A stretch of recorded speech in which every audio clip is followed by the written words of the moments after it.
কিন্তু বন্ধুগণ, যেইভাবে আল্লাহকে বাদ দিয়ে অন্য কারো ইবাদত করলে যেরকম ঈমান থাকে না, কারণ ইবাদতের মালিক একমাত্র কে? ঠিক একই ভাবে আল্লাহর আইনের বিরুদ্ধে যদি কোনো অন্য কেউ আইন তৈরি করে, তাহলে সেও তো যেমন নাকি আল্লাহর জায়গায় অন্য কাউকে ইবাদত করলে সে যেরকম তাগুত হয়, আল্লাহর আইনের বিরুদ্ধে অন্য কেউ আইন তৈরি করলে সেও তো তাগুত হয়। কিন্তু দুর্ভাগ্যজনকভাবে এই সকল তাগুত যারা আল্লাহর আইনের বিরুদ্ধে আইন তৈরি করে, যারা আল্লাহর আইনের বিরুদ্ধে তারা আইন রচনা করে, যারা আল্লাহর বিধানের বিরুদ্ধে বিধান রচনা করে, অসংখ্য অগণিত নামধারী মুসলমান তাদের অনুসরণ করে। অসংখ্য অগণিত নামধারী মুসলমান এই সকল তাগুতের অনুসরণ করে, অথচ আবার তারা নিজেরা নিজেদেরকে ইমানদার বলে দাবি করে। মুহতারাম হাজিরিন, এই কথা, এই যে তাওহীদ ফিল হাকিমিয়া, আইন তৈরি করবার ক্ষেত্রে যে আমার আল্লাহর একত্ববাদ, এই একত্ববাদের ক্ষেত্রে মানুষের মধ্যে বহু ত্রুটি বিচ্যুতি আছে। আমি বলবো হাজার হাজার নয়, লক্ষ লক্ষ নয়, কোটি কোটি মুসলমান এই তাওহীদ ফিল হাকিমিয়া, আইনের ক্ষেত্রে আল্লাহর তাওহীদ এবং একত্ববাদকে মানতেছে না। আইন তৈরি করবার ক্ষেত্রে আল্লাহর একত্ববাদ না মানবার কারণে তারা সব বেঈমানে পরিণত হয়েছে। কিন্তু সেই ব্যাপারে তাদের কোনো খবর নাই। কেন খবর নাই? কারণ এই বিষয়ে সমাজে আলোচনা নাই। কেন আলোচনা নাই?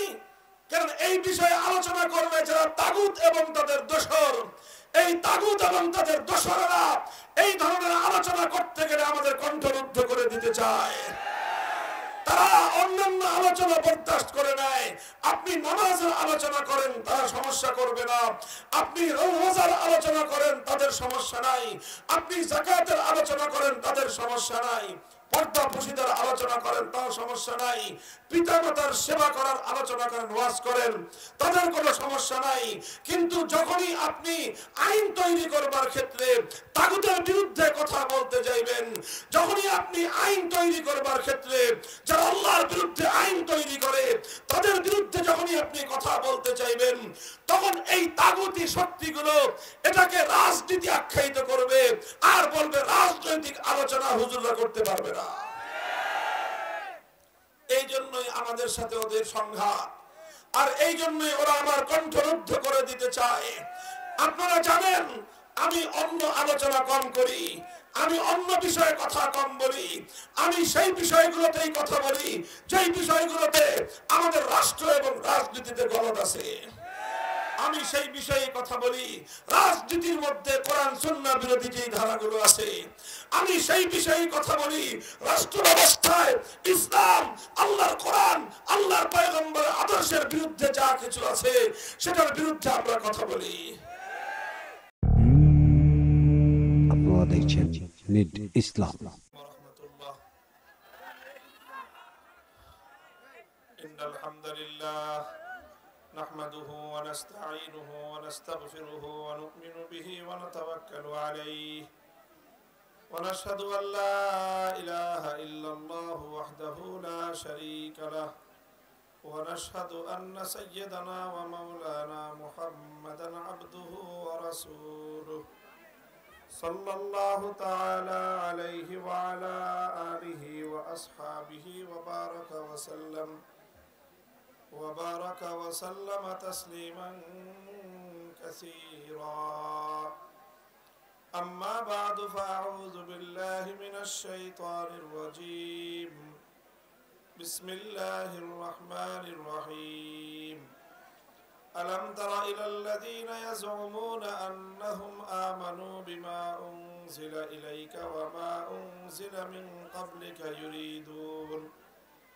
يريدون أن يتحاكموا إلى الطاغوت وقد أمروا أن يكفروا به ويريد الشيطان أن يضلهم ضلالا بعيدا. بارك الله لنا ولكم في القرآن العظيم ونفعنا وإياكم بالآيات والذكر الحكيم. اللهم صل على محمد وعلى آل محمد كما صليت على إبراهيم وعلى آل إبراهيم إنك حميد مجيد اللهم بارك على محمد وعلى آل محمد كما باركت على إبراهيم وعلى آل إبراهيم إنك حميد مجيد محترم সভাপতি উপস্থিত হযরত উলামায়ে কেরাম সম্মানিত শ্রদ্ধাভাজন আমার বয়োজ্যেষ্ঠ মুরব্বী সাহেবান সমবেত ইসলাম প্রিয় কোরআন প্রেমিক নবী প্রেমিক তাওহীদি মুসলমান ভাই ও বন্ধুগণ পর্দার অন্তরাল ও বাসাবাড়িতে অবস্থানরত আমার সম্মানিত মা ও বোনেরা আল্লাহ পাক রব্বুল আলামিনের দরবারে লাখো কোটি শুকরিয়া আদায় করি যেই মহান রব্বুল আলামিন আমাদেরকে আজকের এই একটি চরাঞ্চলে একটি নিবৃত পল্লীতে হাজার হাজার মানুষকে একত্রিত হয়ে আল্লাহর দ্বীনের কথা আলোচনা করবার আল্লাহর বড়ত্বের স্লোগান তুলবার তৌফিক দিয়েছেন উলামায়ে কেরাম এবং নেক লোকদের সোহবতে জীবনের কিছু মূল্যবান সময় অতিবাহিত করার সুযোগ করে দিয়েছেন এজন্য রব্বে করিমের দরবারে কালিমাতুশ শুকরের হাদিয়া পেশ করি আলহামদুলিল্লাহ বন্ধুগণ আমি আপনাদের সম্মুখে কোরআনে কারীমের সূরাতুন নিসার ৬০ নম্বর আয়াতখানা তেলাওয়াত করেছি উল্লেখিত আয়াতের মধ্যে আল্লাহ পাক রব্বুল আলামিন এক শ্রেণীর মানুষের অবস্থার উপর বড়ই আশ্চর্য প্রকাশ করেছেন আল্লাহ বলেন আলাম তারা ইলাল্লাযীনা ইয়াজউমুনা আন্নাহুম আমানু বিমা উনজিলা ইলাইকা ওয়া মা উনজিলা মিন ক্বাবলিকা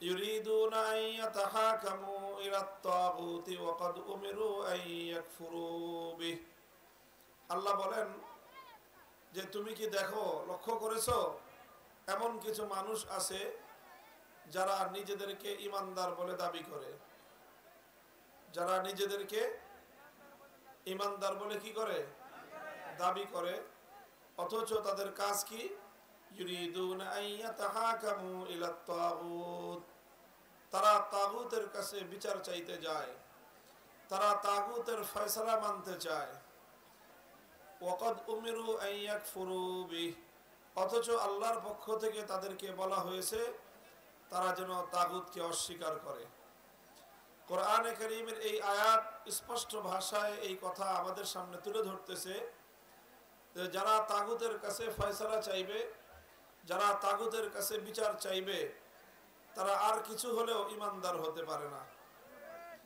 তারা ঈমানের দাবি করতে পারে কিন্তু আল্লাহর কোরআনের বয়ান অনুযায়ী তারা কোশ্চিনকালেও ঈমানদার হতে পারে না কোরআনে কারীমের সূরাতুল বাকারার মধ্যে আল্লাহ বলেছেন قد تبين الرشد من الغي فمن يكفر بالطاغوت ويؤمن بالله فقد استمسك بالعروة الوثقى যে হেদায়েতের পথ আর গোমরাহির পথ উভয়টা দিবালোকের ন্যায় পরিষ্কার যে ব্যক্তি তাগুতকে অস্বীকার করবে এবং আল্লাহর উপর ঈমান আনবে একমাত্র সেই ব্যক্তি সঠিক পথকে শক্তভাবে ধারণ করলো শক্তভাবে ধরলো অর্থাৎ আল্লাহর কোরআনের এই আয়াত বলতে চায় যে যদি সঠিক পথকে শক্তিশালীভাবে ধারণ করতে হয় মুক্তির পথ হেদায়েতের পথকে যদি দৃঢ়ভাবে ধারণ করতে হয় তাহলে শুধুমাত্র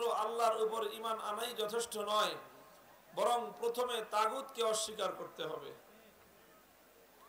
অন্যত্র আমার আল্লাহ পাক ইরশাদ করেন আল্লাযীনা আমানু ইউকাতিলুনা ফি সাবিলিল্লাহ ওয়াল্লাযীনা কাফারু ইউকাতিলুনা ফি সাবিলিত তাগুত যারা ঈমানদার তারা আল্লাহর পথে লড়াই করে আর যারা বেঈমান তারা তাগুতের পথে লড়াই করে কথা পরিষ্কার একটা হলো আল্লাহর পক্ষ আর একটা হলো তাগুতের পক্ষ আল্লাহর পক্ষে লড়াই করে আর তাগুতের দলের লোকেরা তাগুতের পক্ষে লড়াই করে হক আর বাতিলের লড়াই যেমন অনিবার্য সর্বকালে সর্বযুগেই হক আর বাতিলের লড়াই চলেছে সেই হক আর বাতিলের লড়াইটাই হলো যারা আল্লাহর পক্ষের, আল্লাহর সৈনিক, তারা আল্লাহর পক্ষ হয়ে লড়াই করে, আর যারা তাগুতের চামচা তারা তাগুতের পক্ষ হয়ে লড়াই করে। মুহতারাম হাজরিন, এই সবগুলো আয়াতের মাধ্যমে একটা কথা পরিষ্কার বোঝা যাচ্ছে, সেটা হলো এই যে তাগুতকে পরিহার করতে হবে, তাগুতকে অস্বীকার করতে হবে এবং তাগুত এবং তার অনুসারীদের বিরুদ্ধে লড়াই করতে হবে যদি আমরা ঈমানদার হয়ে থাকি। আপনারা প্রশ্ন করতে পারেন যে হুজুর তাগুতটা কি জিনিস? আগে তো তাগুত বুঝাতে হবে, তারপরে সারা তাগুতের বিরুদ্ধে আমরা লড়াই করব। কথা ঠিক আছে। কোরআনে কারীমের অনেকগুলো আয়াতের মধ্যে আল্লাহ পাক রব্বুল আলামিন এই তাগুতকে আলোচনা করেছেন, তাগুতের সম্পর্কে আল্লাহ পাক আলোচনা করেছেন, তাগুতের প্রসঙ্গ উল্লেখ করেছেন। এই জন্য যারা তাফসীর করেন কোরআনে কারীমের, সর্বযুগের যারা তাফসীর কারক রয়েছেন, তারা প্রত্যেকেই তাগুত নিয়ে আলোচনা করেছেন এবং তাগুতের পরিচয় এবং তার সংজ্ঞা, তার ডেফিনিশন তুলে ধরেছেন। সকল মুফাসসিরিনদের আলোচনাগুলোকে যদি আমি সারসংক্ষেপ বর্ণনা করি, তাহলে আমার নিজের ভাষায় আমি তাগুতের পরিচয় আপনাদের কাছে এভাবে তুলে ধরতে পারি। তাগুত বলা হয় যে আল্লাহ রাব্বুল আলামিনের জন্য নির্ধারিত যেই স্থান, যেই আসন, আল্লাহর জন্য যেই মর্যাদাটা নির্ধারিত, আল্লাহর জন্য নির্ধারিত সেই স্থানে যদি কোনো গায়রুল্লাহকে, আল্লাহ ছাড়া অন্য কাউকে বসানো হয়, তাকেই বলা হয় তাগুত। আপনারা লক্ষ্য করে কথা বুঝছেন, কিন্তু কথাটা বুঝতে হবে আগে। প্রথম আমি একটা গভীর কথা বলতেছি, ঈমানকে রক্ষা করতে হবে। বহু মানুষের ঈমান নাই, এই জন্য আগে সর্বপ্রথম ঈমানের ব্যাপারে সিরিয়াস হতে হবে আমাদের। আমি আবার বলছি, তাগুত কাকে বলা হয় লক্ষ্য করে শুনেন। তাগুতের পরিচয় যে আল্লাহর জন্য যেই নির্ধারিত স্থান রয়েছে, আল্লাহর স্থানে, আল্লাহর জায়গায় অন্য কাউকে যদি বসানো হয়, তাকেই বলা হয় তাগুত। কথা বুঝতে পারলেন? এখন আল্লাহর জন্য নির্ধারিত স্থানটা কি, এটা একটা দৃষ্টান্তের মাধ্যমে আমি আপনাদেরকে বোঝাই। যেরকম আপনারা বলুন তো দেখি, আসমান জমিন সহ মহাবিশ্বের মধ্যে ইবাদতের উপযুক্ত একমাত্র কে? আরো জোরে বলেন, ইবাদতের উপযুক্ত একমাত্র কে? আল্লাহ ছাড়া আর কেউ ইবাদতের উপযুক্ত আছে? একমাত্র মাবুদ কে? এখন ইবাদত একমাত্র কার জন্য হবে? এখন আল্লাহর জন্য যদি ইবাদত না করে অন্য কাউকে মাবুদ বানানো হয়, অন্য কারো পূজা করা হয়, অন্য কারো ইবাদত করা হয়, তাহলে তাকে আল্লাহর স্থানে বসানো হলো কি হলো না? তো যাকেই আল্লাহর স্থানে বসানো হবে তাকেই বলা হবে তাগুত। সুতরাং আল্লাহ ছাড়া অন্য কারো জন্য যদি কেউ ইবাদত করে, অন্য কাউকে যদি কেউ পূজা করে, তাহলে সেটাই হয়ে গেল তাগুত। যেরকম সে যুগের মানুষ আল্লাহকে বাদ দিয়ে লাত, মানাত, উজ্জা, হুবাল এই সকল দেবদেবতার পূজা করত। ভাই কথা বলেন না তো আপনারা, যাই করতে হয় হাত দিয়ে করেন, মুখ দিয়ে, মানে মুখে কথা বলেন না। এই আপনি এইভাবে এত কাছে এসে দাঁড়ায় পিছন থেকে মানুষ দেখতে পায় আপনাদের কারণে। আপনারা সবাই বসেন, এখানে যারা আছেন কাছাকাছি বসেন। ভাই আপনাদের কাছে একটা অনুরোধ, যা করেন আর না করেন কথা বলেন না। কি বলবেন না? একজন আরেকজনকে বলেন না যে সরে দাঁড়ান, বসেন, চুপ করেন, এইসব কথাবার্তাও বলেন না। আপনি লাইটটা নিবেন, এই লাইট নিব। একটা সাউন্ড আসলে আপনারা কথা বলার একটা আওয়াজ কানের মধ্যে ঢুকলে আমাদের কথার ধারাবাহিকতা নষ্ট হয়ে যায়। আবার যে এই কথা বলো কেন? কি বলতেছি তোমাদেরকে? আরেকজনকে বসতে হলে, বসাইতে হলে হাত ধরে টান দিবা, অথবা হাতে ইশারা করবা, মুখে বলবা না। কথা বুঝাতে পারলাম? এই সবাই যদি একটু একটু করে কথা বলে, তুমি বসো, এই চুপ করো, এই সরে দাঁড়াও, তো একটু একটু করে কথা কি হয়ে যায়? অনেক অনেক বড় হয়ে যায়। তো এই জন্য হাদিসের কিতাবের মধ্যে আছে যে ব্যক্তি জুমার নামাজের সময়, জুমার দিন খুতবার সময় আরেকজনকে বলবে আনসিত, এই কথা বলো না, তো তারও জুমা শেষ। আপনি যদি নামাজে দাঁড়ায় আরেকজনকে বলেন এই বেটা সরে খারা, নামাজ হইব? নামাজের সামনে আরেকজন কথা বলতেছে, আপনার ডিস্টার্ব হইতেছে, আপনি যে নামাজের মধ্যে চুপ কর, নামাজ থাকবে? তো এইভাবে কথা বলা যাবে না। হ্যাঁ, আপনি আরেকজনকে এই কথা যদি বলেন যে চুপ করো, তো আপনি কথা বললেন না। আমি একটা গল্প বলতাম এক সময়, 3 মাইয়া বুঝছেন, একজনের 3 জনের সমস্যা এক জায়গায়, দেখতে খুব সুন্দরী রূপসী, চুলটুল লম্বা লম্বা, গায়ের রঙ ফর্সা, সব ঠিক আছে, কিন্তু মুখে সমস্যা, কথায় সমস্যা। এখন পাত্রপক্ষ দেখতে আসে, মায়া দেখে তো খুব পছন্দ হয়, কিন্তু কথা শুনলে কি হয়ে যায়, বিয়া ভেঙে যায়। এখন মেয়ের মায়েরা বলছে যে খবরদার কথা বলবি না, তোরা কি করবি না, কথা বলবি না। এখন তো পাত্রপক্ষ আসছে, 3 মেয়ের সাজায় রাখছে, যেটা পছন্দ হয় দিয়ে দিবে, বিয়া বিয়া সবগুলো আটকে গেছে। এখন ছেলের মা এসে দেখা, বড় মেয়েকে দেখে খুব পছন্দ, মানে খুব চুল লম্বা সব ইডি, তো এখন সে প্রশংসা করতেছে যে মা তোমার চুল তো অনেক সুন্দর। এখন যখন এই প্রশংসা করছে, তার কথা বলার আর লোভ সামলাইতে পারে নাই। সে বলতেছে তাও তো মায়ের তেল দেয় নাই, বুঝেন নাই, তাও তো মায়ের মাথায় তেল দেয় নাই। এখন তো গেল, মাঝখান থেকে মেজবোন বলে কিরে বই, তুই যে টটা টইলি, তোর না কথা কথা না করছিস, তুই যে কথা গেলি, এখন মাঝেরটা মধ্যেটাও গেল, এখন ছোট টাকা আমি বা টুপটা, ছোটরা কি কয়, তাই কি আসলে টুপটাপ থাকলো না, এও কথা কয় ভালো। তো যে নাকি টুপটাপ পেবেন, আপনারা বিয়ে ভেঙে যাব।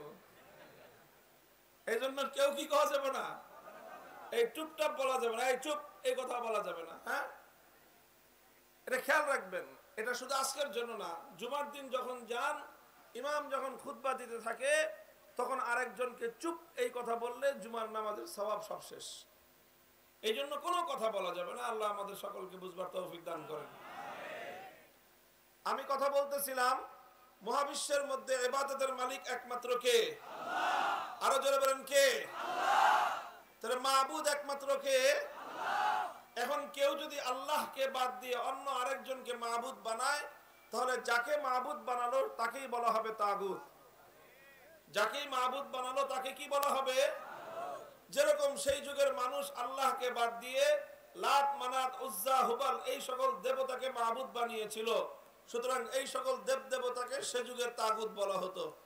আজকের যুগের বর্তমান মানুষেরা লাত, মানাত, উজ্জা, হুবাল এই সকল দেবতার পূজা করে না, বরং বর্তমান সময়ে পূজা করে কেউ দুর্গার, কখনো সরস্বতীর, কখনো কালী ইত্যাদি নামে বেনামে অন্যান্য দেব দেবতার পূজা করে।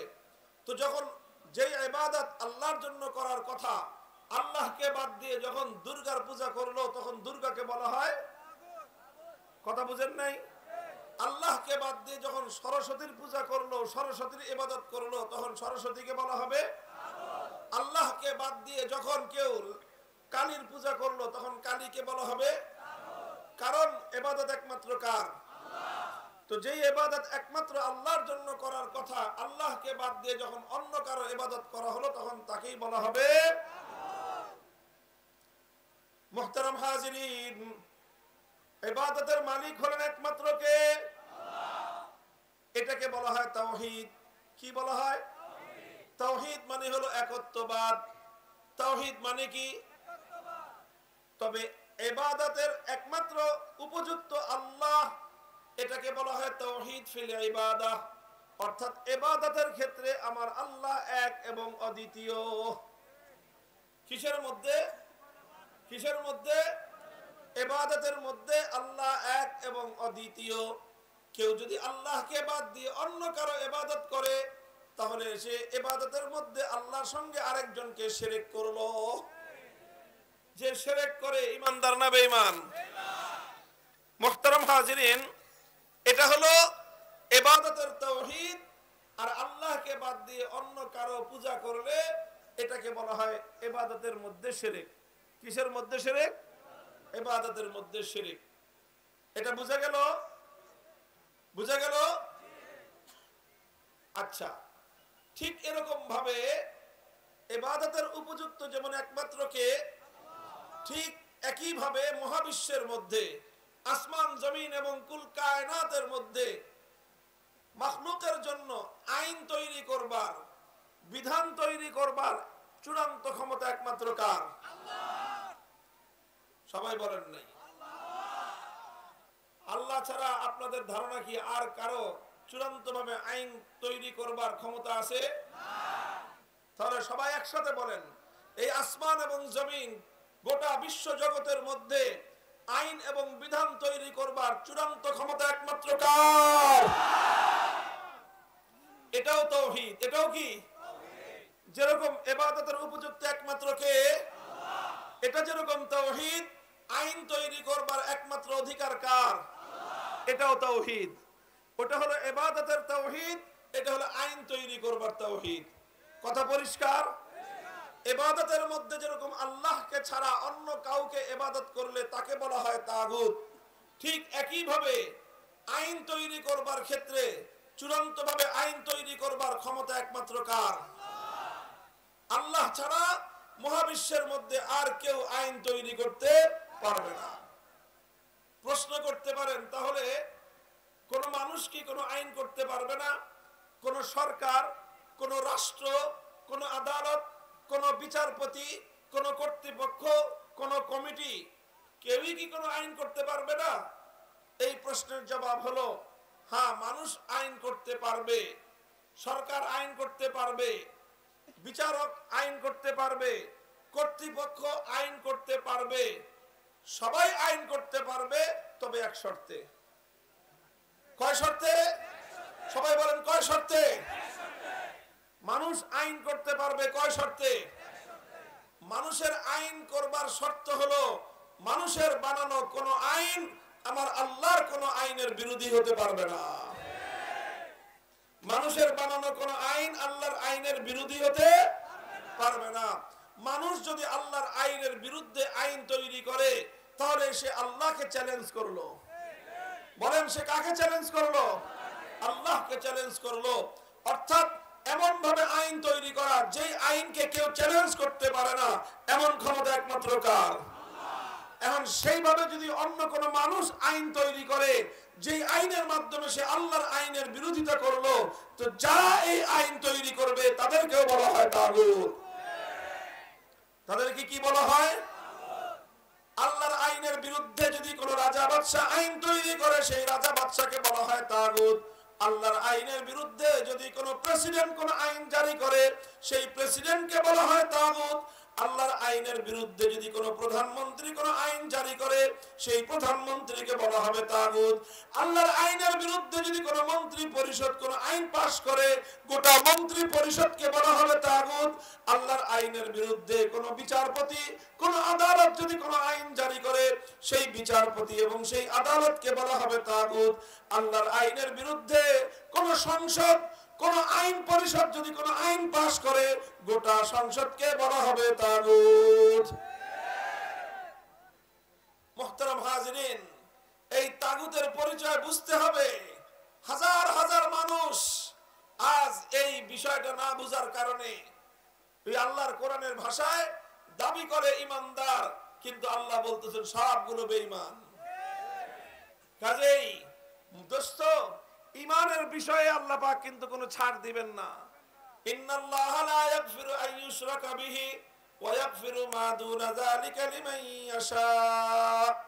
আল্লাহ পাক রব্বুল আলামিন শিরকের গুনাহ কোশ্চিন কেন ক্ষমা করবেন না। শিরক আল্লাহ কোনদিন maaf করবেন না। শিরকের চেয়ে ছোট যত গুনাহ হোক না কেন, আমার আল্লাহ পাক রব্বুল আলামিন ইচ্ছা করলে যে কারোটা maaf করে দিতে পারেন, কিন্তু শিরকের গুনাহ আল্লাহ কোনদিন কোশ্চিন কেন ক্ষমা করবেন না। কাজে এই জন্য এই জায়গাটা খুব ভালো করে বুঝতে হবে। আমি আপনাদেরকে প্রশ্ন করি, আপনারা বুঝবেন কথাটা। দেখেন, মনে করেন একজন মানুষ যদি 24 ঘন্টার মধ্যে 23 ঘন্টা 55 মিনিট এক আল্লাহর ইবাদত করলো, আর 5 মিনিট শুধুমাত্র দুর্গার পূজা করলো, বলেন দেখি লোকটা ইমানদার না বেঈমান? সে কিন্তু 23 ঘন্টা 55 মিনিট কার ইবাদত করেছে? এরপরেও সে বেঈমান। কথা বলেন ঠিক কিনা? কারণ কি সে বেঈমান? কারণ কি? কারণ সে শিরক করেছে। আচ্ছা 5 মিনিট না, যদি 1 মিনিট 23 ঘন্টা 59 মিনিট আল্লাহর ইবাদত করলো, আর 1 মিনিট দুর্গার পূজা করলো, ইমানদার না বেঈমান? 1 মিনিট না, 1 সেকেন্ড যদি প্রতিদিন সে দুর্গার পূজা করে, ইমানদার না বেঈমান? মুহতারাম হাজিরিন, 1 সেকেন্ডের জন্য যদি কেউ আল্লাহকে বাদ দিয়ে অন্য কারো পূজা করে, অন্য কারো ইবাদত করে, আর কিছু হলে হাজি হতে পারে, পাজি হতে পারে, গাজী হতে পারে, ইমানদার হতে পারে না। মুহতারাম হাজিরিন, এই কথা বহুত জরুরি। আলহামদুলিল্লাহ, আমার দেশের মানুষ, আমাদের দেশের মানুষের মধ্যে, মুসলমানদের মধ্যে একটা জিনিস আছে, তাওহীদ ফিল ইবাদাহ, অর্থাৎ ইবাদতের একত্ববাদের ক্ষেত্রে তারা সতর্ক এবং সোচ্চার। এই জন্য কোন মুসলমান, কোন ইমানদার কোনদিন দুর্গাকে 1 সেকেন্ডের জন্য পূজা দিবে না। কোনদিন কোন মুসলমান কোন মূর্তিকে 1 মিনিটের জন্য ইবাদত করবে না। কথা বলেন ঠিক না বেঠিক?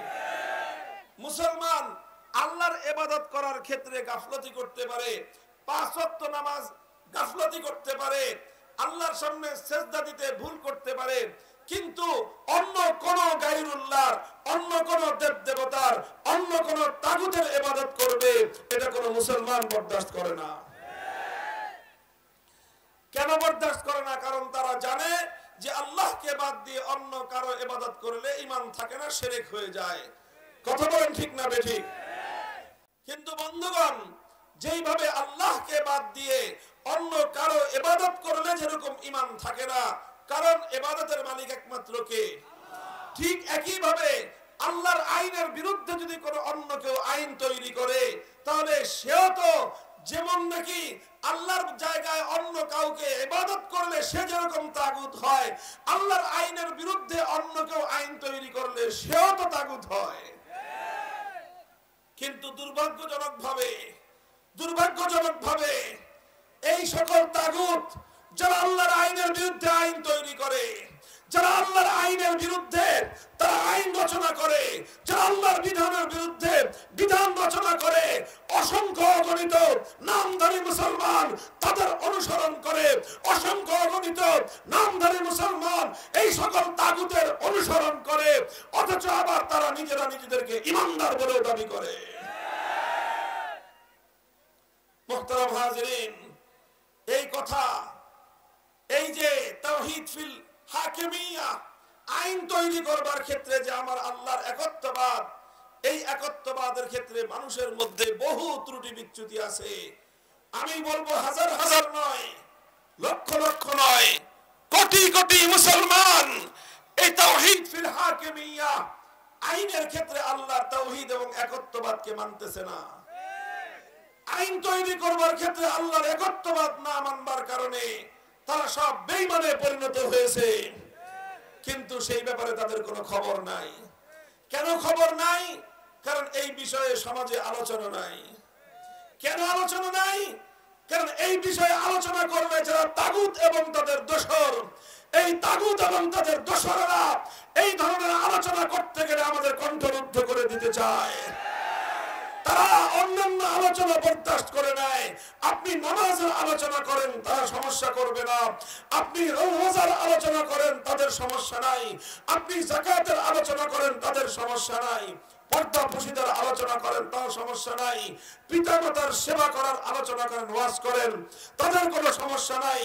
কিন্তু যখনই আপনি আইন তৈরি করবার ক্ষেত্রে তাগুতের বিরুদ্ধে কথা বলতে যাইবেন, যখনই আপনি আইন তৈরি করবার ক্ষেত্রে যারা আল্লাহর বিরুদ্ধে আইন তৈরি করে তাদের বিরুদ্ধে যখনই আপনি কথা বলতে চাইবেন, তখন এই তাগুতি শক্তিগুলো এটাকে রাজনীতি আখ্যায়িত করবে আর বলবে রাজনৈতিক আলোচনা হুজুররা করতে পারবে না।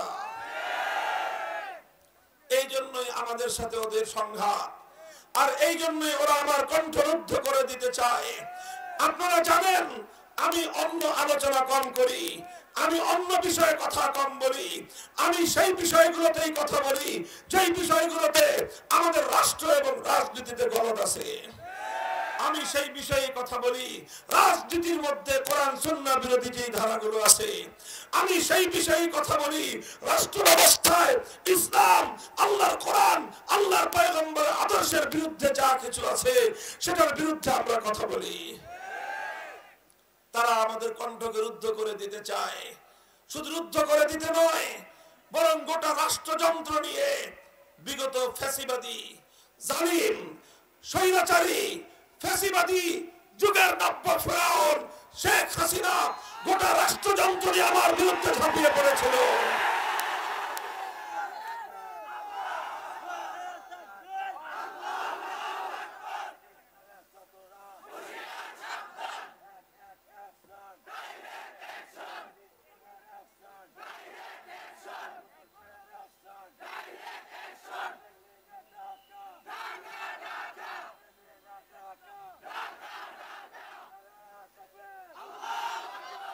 মুহতারাম হাজিরিন, মুসলমানদের ট্যাক্সে পরিচালিত রাষ্ট্রের প্রতিটা প্রতিষ্ঠান, প্রত্যেকটি গোয়েন্দা সংস্থা, পুলিশ এবং প্রশাসনকে গোটা রাষ্ট্রযন্ত্রকে আমার বিরুদ্ধে গেলিয়ে দিয়েছিল। আমার অপরাধ একটাই, আমি বাবরি মসজিদের পক্ষে কথা বলেছিলাম। আমার অপরাধ ছিল আমি তাগুতের বিরুদ্ধে কথা বলেছিলাম। আমার অপরাধ ছিল মুসলমানদের খুনি গুজরাটের কসাই নরেন্দ্র মোদীর আগমনের বিরুদ্ধে আমি প্রতিবাদ করেছিলাম। আমরা পরিষ্কার ভাষায় বলে দিতে চাই, এগুলো আমাদের ঈমানী দায়িত্ব। জনগণের ঈমানকে রক্ষা করবার জন্য তাগুতের পরিচয় আমরা জাতির সামনে তুলে ধরবই। ইসলামের অন্যান্য বিধান যেরকম মাহফিলগুলোতে আলোচনা হবে, মুসলমানদের ব্যক্তিগত আমল আখলাকের কথা যেরকম মাহফিলে আলোচনা হবে, নামাজ রোজা সহ ইবাদত বন্দেগীর কথা যেভাবে মাহফিলগুলোতে আলোচনা হবে, আল কোরআনের রাজগায় কায়েম করবার কথা, ইসলামী রাষ্ট্র প্রতিষ্ঠার কথা, ইসলামী রাজনীতির কথাও মাহফিলগুলোতে আলোচনা করতে হবে। তবে দলীয় রাজনীতির কথা মাহফিলে না বলাই ভালো। আমি দলীয় রাজনীতির কথা ওয়াজ মাহফিলগুলোতে বলা পছন্দ করি না। এই জন্য কোন সময় আমার আলোচনার মধ্যে মাহফিলে দলীয় রাজনীতির কথা পাবেন না। আমি রাজনীতির কথা বলি, তবে শুধুমাত্র আল কোরআনের রাজনীতির কথা বলি। আমি রাজনীতির কথা বলি সেই রাজনীতির কথা যে রাজনীতি আমার নবী মুহাম্মদ আরবি সাল্লাল্লাহু আলাইহি ওয়াসাল্লাম করেছেন। আমি সেই রাজনীতির কথা বলি যেই রাজনীতি বাস্তবায়ন করবার জন্য আমার নবী দুনিয়াতে প্রেরিত হয়েছিলেন। আমি সেই রাজনীতির কথা বলি যেই রাজনীতি করবার জন্য আমার নবী তার জীবদ্দশায় 27টি জিহাদে সশরীরে অংশগ্রহণ করেছিলেন। আমরা সেই রাজনীতির কথা বলি যেই রাজনীতির জন্য আমার নবী উহুদের ময়দানে দমদম মোবারক শহীদ করিয়েছিলেন। আমি সেই রাজনীতির কথা বলি যেই রাজনীতির জন্য হযরত সাইয়্যিদনা হামজা ইবনে আব্দুল মুত্তালিব শাহাদাত বরণ করেছিলেন। যেই রাজনীতির জন্য সাহাবা